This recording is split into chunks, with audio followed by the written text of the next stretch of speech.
Қайырлы қазақ елі қалдарыңыз қалай? Жекеге жазып жатыр екен, біз Магнумға бойкот жариялап жатырмыз.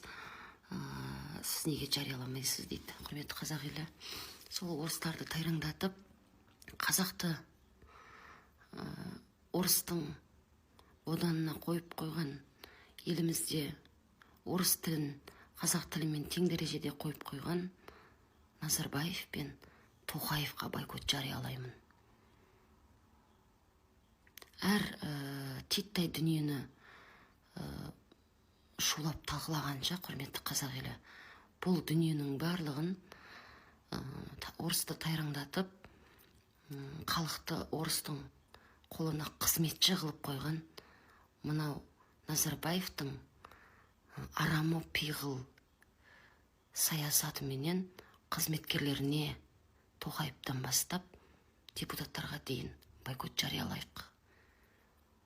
Сол шіріген жүйе кетсе, қазақ тілің де, салт дәстүрің де, мәдениетің де, дінің де, әлеуметтік материалдық жағдайың да, әділетті өмірің де орнына келеді. Сол себептен Назарбаевтың шіріп кеткен саясатының қызметкерлері Тоқаев және тауықтың ұқсап өліп отырған депутат министрлерге бойкот жариялаймын.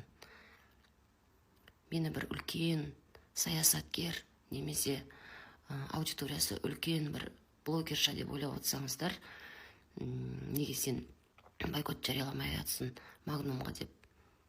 Жарайды, мен үлкен бір азаматша ретінде Назарбаевтың саясатын жүргізіп отырған Тоқаев және депутат министрлерге бойкот жариялаймын. Құласа, нардан құласын. Құласақ, нардан құлайық, құрметті қазақ елі. Балық басынан шіріп отыр.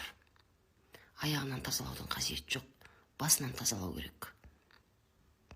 Назарбаевтың саясатын жүргізіп отырған Тоқаев және мына депутат министрлерге бойкот.